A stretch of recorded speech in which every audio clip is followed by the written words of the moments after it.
Coucou. Allez bien. Allez bien. Ah voilà, c'est bon. On est paré. Bonjour internet, comme vous l'avez vu dans le titre, je vais essayer de lire pendant 24 heures. Alors je dis bien essayer parce qu'il me semble tout de même assez inévitable que je dorme à un moment. Même si je vais essayer de jouer le jeu et de dormir le moins possible et lire le plus possible. Concernant ce que je vais lire pendant ces 24 heures, ça reste à voir. Ce qui est sûr et certain, c'est que je vais lire du Proust. Je suis retombée dans la recherche que j'avais commencé il y a longtemps, en 2019. Je ressens le besoin en ce moment de m'anesthésier et de m'assommer avec de la beauté à l'état pur et brut. Quand j'avais lu le premier tome de la recherche en 2019, c'est vraiment une lecture qui m'avait énormément marquée parce que je pense que comme beaucoup de personnes, j'avais une image très mystifiée de Proust comme vraiment des textes qui sont totalement illisibles et qui sont même cryptiques, réservés vraiment à des élites qui seraient capables de les interpréter et d'en tirer quantité de matière à penser. Et je pensais pas du tout que ça pourrait être pour moi, et en fait j'étais vraiment contente parce que un jour ça m'a pris comme ça. Je me suis acheté le premier tome de la recherche et j'ai commencé à lire, et j'ai découvert qu'en fait on pouvait totalement se permettre d'avoir de Proust une lecture totalement naïve, c'est-à-dire que en fait c'est un texte qui est extrêmement beau évidemment, mais qui est aussi vraiment marqué par des personnages et par des atmosphères dans lesquelles on peut tout à fait se laisser porter. J'avais vraiment eu l'impression d'avoir été cueillie par le texte, d'être tombée à l'intérieur et de m'être vraiment laissée emporter par le charme de cette écriture et de ces atmosphères, et aussi par l'identification à ce narrateur qui est vraiment très forte, enfin, en tout cas pour moi. Le personnage du narrateur en fait c'est ni plus ni moins qu'un personnage d'hypersensible, et du coup c'est ma mif quoi, enfin c'est it's my people. J'avais adoré aussi cette mélancolie douce amère qui se dégageait du texte, la satire sociale aussi, parce que c'est vrai que ça c'est un aspect auquel je pensais pas vraiment, et en tout cas dont je me rendais pas compte à quel point c'est présent avant de lire vraiment le texte. Mais Proust est en fait quelqu'un, je trouve, d'extrêmement drôle, et la manière dont il dépeint ses contemporains, la manière aussi dont il a vraiment je trouve une conscience très aiguisée des rapports de domination entre classes sociales, et y compris entre classes sociales assez privilégiées. Bref, tout ce monologue pour vous dire que là encore, sorti de nulle part, 3 ans plus tard, j'ai eu envie de lire la suite de la recherche, et donc j'ai commencé à lire À l'ombre des jeunes filles en fleurs, et ça c'est sûr que je vais continuer pendant ces 24 heures. En tout cas je me disais que ça pouvait être sympa comme défi de finir la première partie. Le tome, dans l'édition que j'ai en tout cas, il est divisé en 2 parties. La première s'appelle Autour de Madame Swann, et donc je vais peut-être essayer de finir cette première partie pendant ces 24 heures.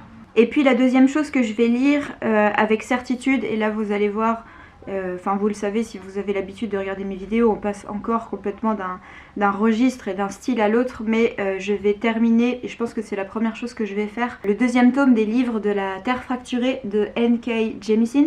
Les livres de la Terre fracturée, c'est une trilogie de science-fiction fantasy, on va dire ça comme ça, et là je suis en train de terminer le deuxième tome, il me reste environ une centaine de pages, et donc je pense que ce matin je vais commencer par terminer ça, parce qu'honnêtement j'ai un peu envie de solder la chose, j'en ai un petit peu marre de lire ça. Je vais le terminer, et ensuite comme ça je pourrai vous présenter cette trilogie et un peu ce que j'en ai pensé pour le moment. Donc il est 10h15 et je proclame ce 24 heures ridathon ouvert. C'est parti pour essayer de lire pendant 24 heures.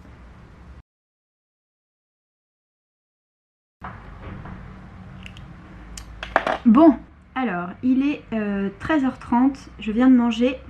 Et donc avant de manger, j'ai terminé le tome 2 des livres de la Terre fracturée. Alors c'est une trilogie de, on va dire, de science-fiction, fantasy américaine. En fait je dirais que c'est plutôt de la fantasy qui se passe dans un monde post-apocalyptique. L'histoire de base, et je tiens juste à dire que même si je vais vous parler du tome 2, là la petite review que je vais faire sera à 100% sans spoilers. Pour parler brièvement de l'histoire, l'apocalypse a déjà eu lieu plusieurs fois. C'est-à-dire qu'on va suivre une humanité qui a déjà survécu à un certain nombre de cataclysmes. Et donc dans cet univers, il y a parmi les humains des personnes qui ont un pouvoir particulier qui s'appelle les orogènes, et les orogènes ont une connexion très particulière avec la Terre, c'est-à-dire qu'ils peuvent en ressentir les tremblements et les basculements, Et donc à cet égard ils peuvent sauver l'humanité à certains moments parce qu'ils sont en mesure de limiter les désastres. Mais paradoxalement les orogènes sont une population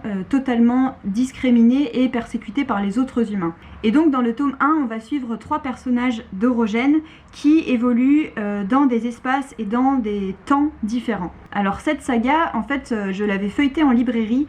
Et en dépit du fait qu'on me l'avait beaucoup conseillé, j'avais l'impression que c'était pas pour moi parce que je sors vraiment de ma zone de confort en termes de style, parce que déjà ce sont des livres qui sont racontés au présent, mais aussi parce que il y a certains chapitres qui sont racontés au vous.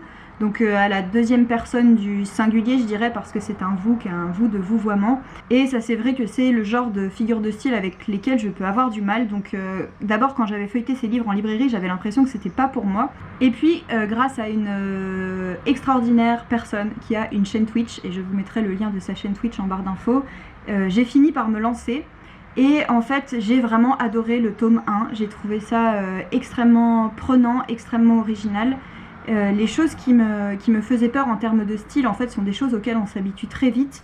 Et en fait N.K. Jemisin c'est vraiment une autrice qui a une très bonne maîtrise de la narration et notamment de la manière dont elle va distiller les informations au fur et à mesure, ce qui fait que parfois on peut être un peu perdu mais en fait on se laisse vraiment porter par son savoir-faire.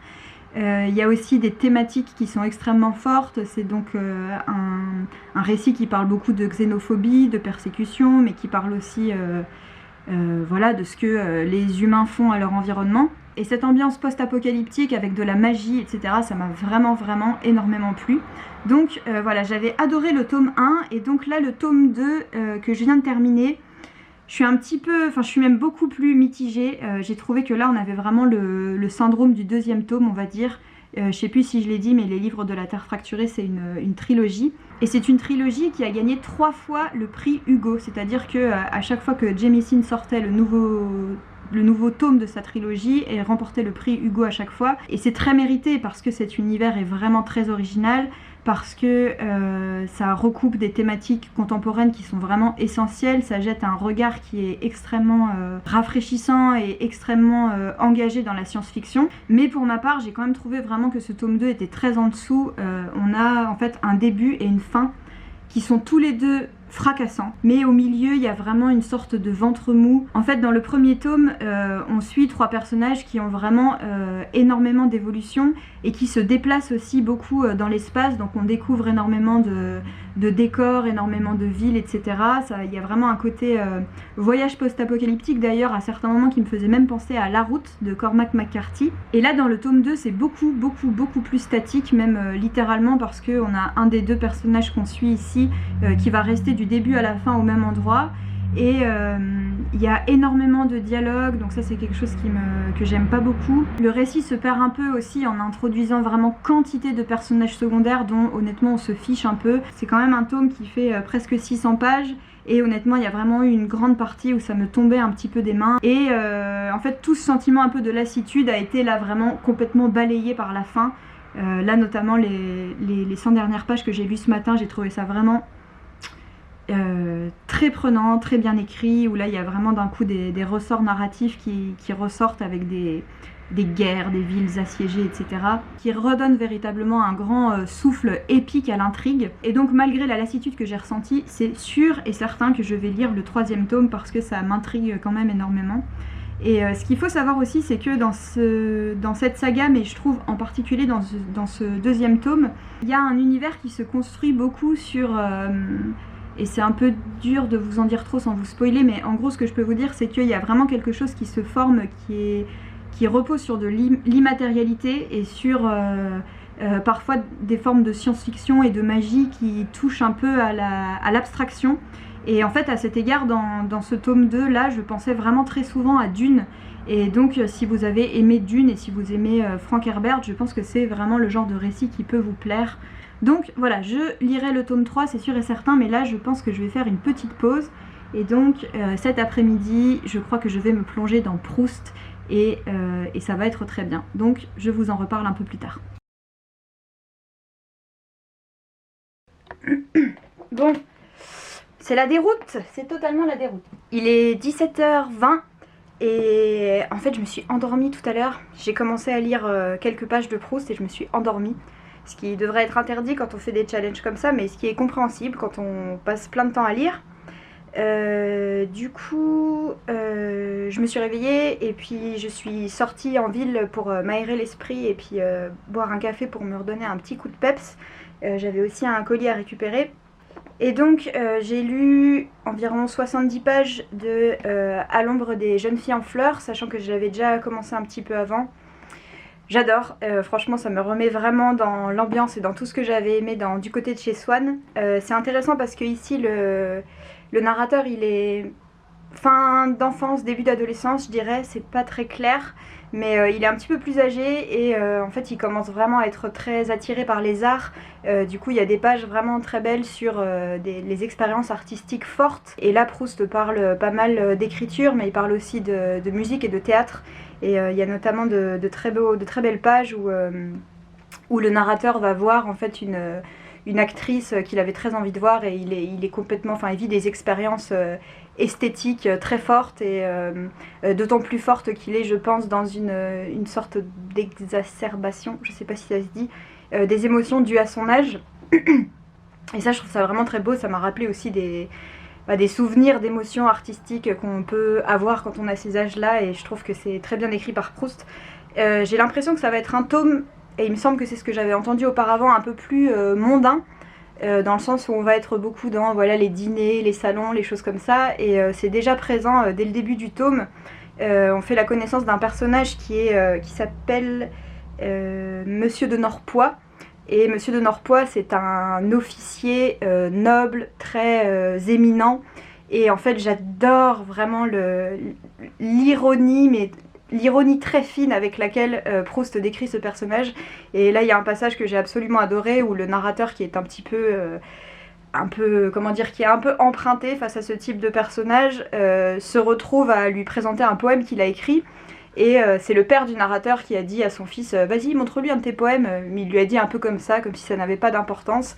Et le pauvre narrateur se retrouve face à ce monsieur de Norpois qui lui parle de son poème comme quelque chose de complètement banal, genre ah oui vous avez écrit ça parce que vous vous inspirez de cet auteur qui est quand même très surfait, qui écrit des choses avec beaucoup de style mais qui n'a aucune substance, etc. Et le narrateur est un peu tétanisé parce qu'il n'ose pas lui dire qu'en fait ce poème c'est quelque chose de très important pour lui et qu'il aimerait vivre de la littérature, ce qui n'est pas très bien vu par ses parents d'ailleurs. Et bref, voilà, moi je me sens toujours complètement dans la peau du narrateur, je traverse avec lui les mêmes émotions, je suis gênée comme lui, je suis émue comme lui, je suis avec lui à fond. Et voilà, et en fait je lis en souriant presque parce que, encore une fois, voilà, le sarcasme très léger et qui est un sarcasme qui est très clair, dans le sens un sarcasme qui n'est pas du tout teinté d'aigreur, qui est juste une... Comment dire ça ? En fait, Proust a une sorte de posture humoristique et très distanciée par rapport à ce qu'il décrit et à parfois la vacuité des personnages et des conversations qu'ils ont dans les dîners, que je trouve vraiment savoureuse. J'ai l'impression d'en parler très mal. Dites-moi ce que vous en pensez, mais voilà. En tout cas, j'adore toujours autant. C'est juste que là, je me rends compte que cette première partie, elle fait 320 pages.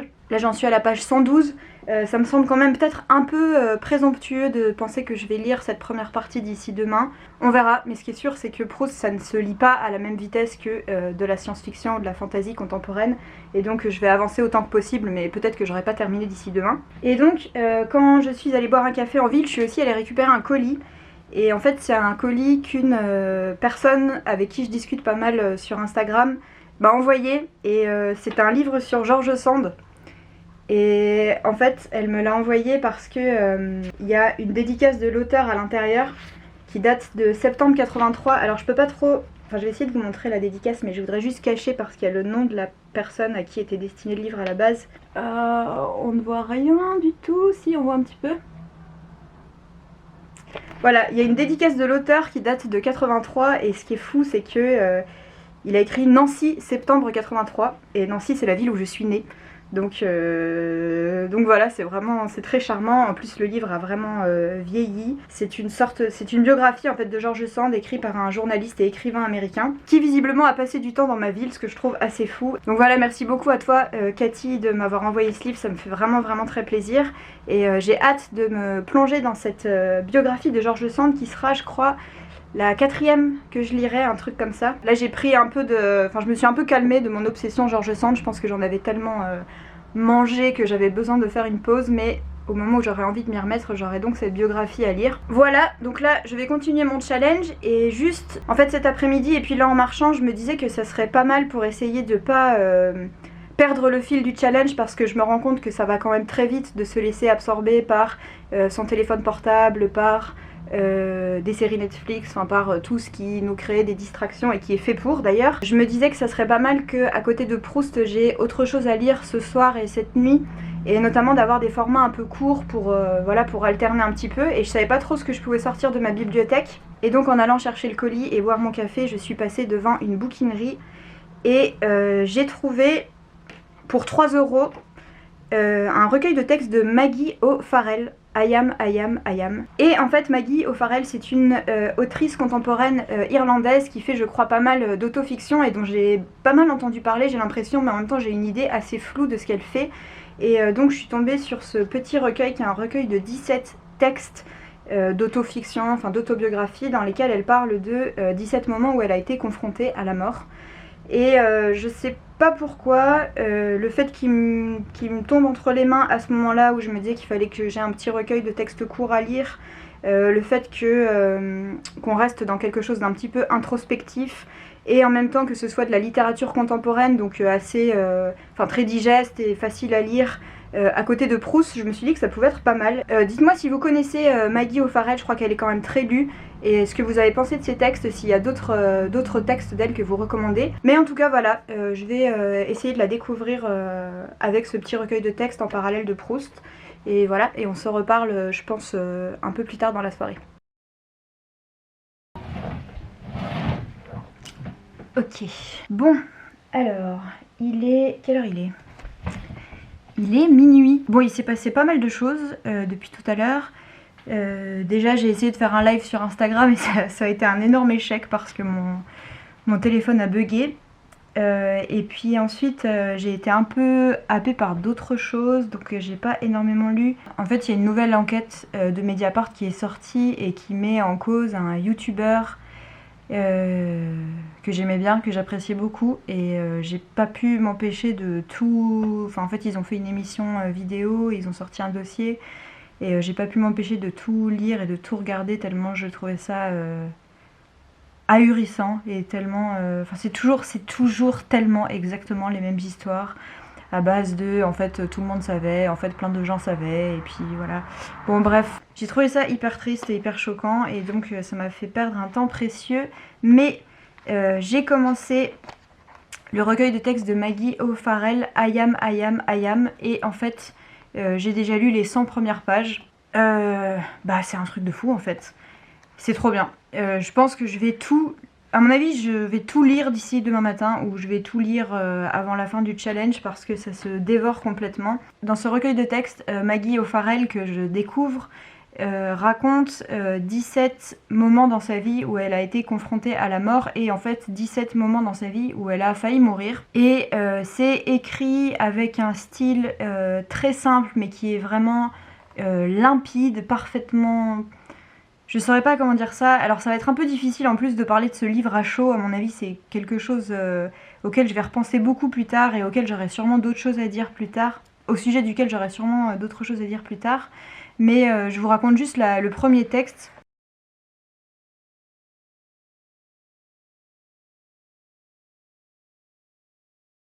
Dans le premier texte, en fait, elle raconte une anecdote qui lui est arrivée lorsqu'elle était vraiment jeune, lorsqu'elle avait 19 ans à peu près, je crois. Elle bossait pour l'été dans un hôtel à proximité d'un lac, et un jour, alors qu'elle se promène à proximité de ce lac, elle croise la route d'un homme qui la salue, et ensuite elle le recroise plus loin sur le chemin, et elle se rend compte qu'il a fait un détour exprès pour la croiser à nouveau, à un endroit où elle est complètement seule en pleine nature. Et en fait, elle raconte à quel point elle sent immédiatement que quelque chose ne va pas et qu'elle est en danger. Elle parle de ce moment de suspension où elle a le choix entre partir en courant ou alors elle peut passer à côté de lui et faire comme si de rien n'était. Et en fait, c'est ce qu'elle choisit de faire. Et donc, cet homme engage la conversation avec elle. Elle trouve qu'il est un peu bizarre. Elle sent tout de suite que c'est quelqu'un qui est instable. Elle se met à marcher avec lui, à discuter comme si de rien n'était. Et il se met à lui parler des oiseaux. Et il a une paire de jumelles. Et en fait, il lui passe le cordon des jumelles autour du cou. Et en parlant avec lui, elle arrive à lui dire un peu au fil de la conversation qu'elle retourne à son travail, mais que son patron était en train d'aller à sa rencontre et que du coup, ils vont peut-être le croiser. Et elle arrive comme ça, un peu de manière très légère et sans donner l'impression qu'elle se sent en danger, à montrer qu'elle est attendue, qu'elle est entourée et qu'il y a peut-être d'autres personnes qui vont les rejoindre. Et finalement, cet homme la laisse partir. Et il y a une tension dans le texte, mais qui est...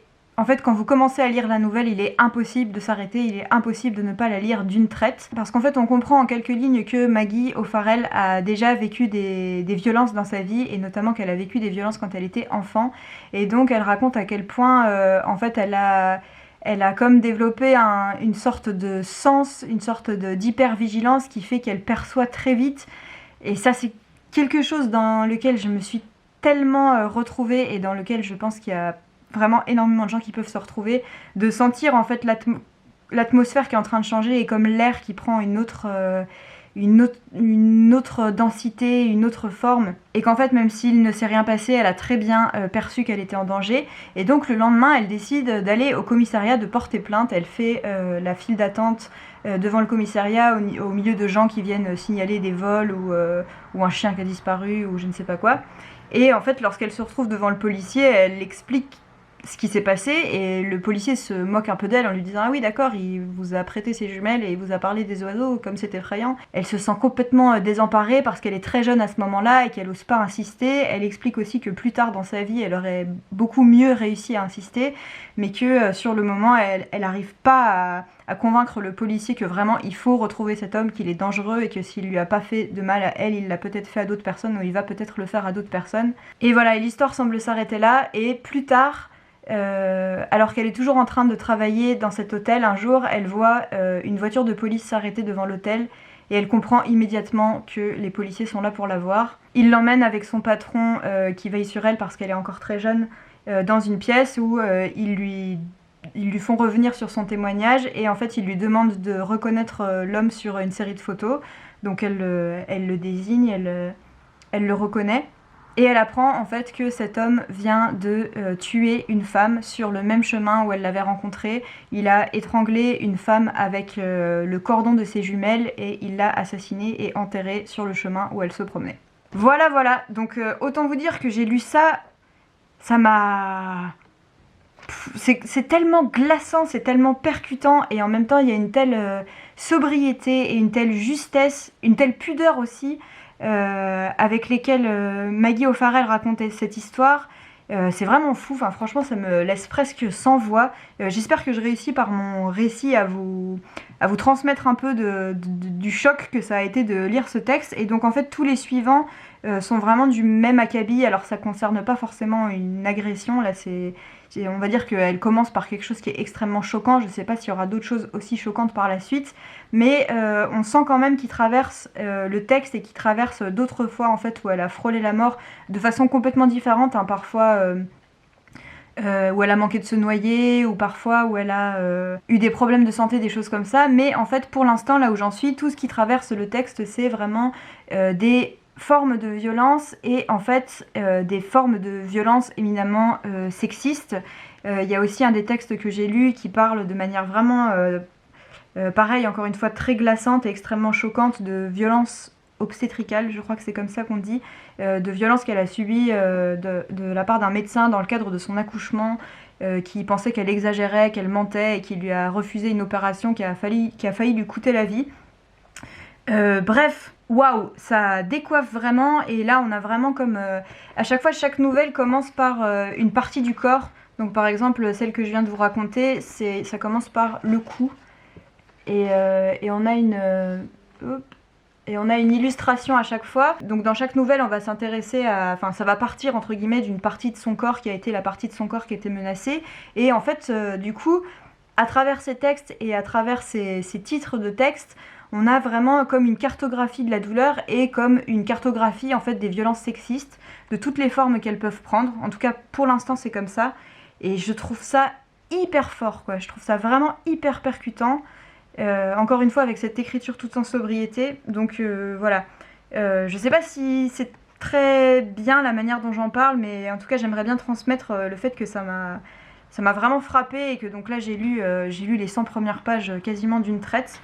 Et donc je pense que je vais continuer ce soir. Alors peut-être qu'avant de dormir je vais quand même faire une pause et revenir un peu sur Proust parce que c'est waouh, elle n'y va vraiment pas de main morte quoi. Mais encore une fois avec une écriture qui est très sobre, très pudique, très posée. On n'est pas du tout sur du Virginie Despentes ou quelque chose comme ça, même si ça traite de thématiques qui peuvent ressembler. Au niveau du ton, on n'est pas du tout là-dedans.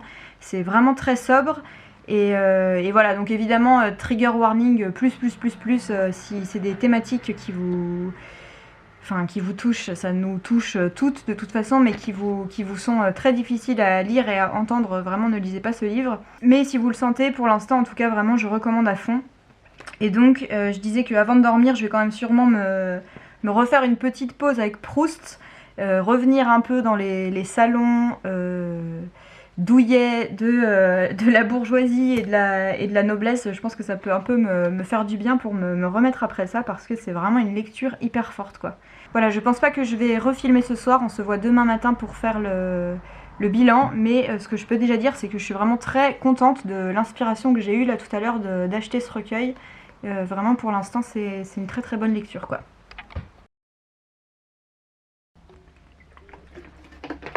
Bon, voilà. Le challenge est terminé. On est le lendemain matin, il est 11h passé, donc ça y est, les 24 heures sont dépassées.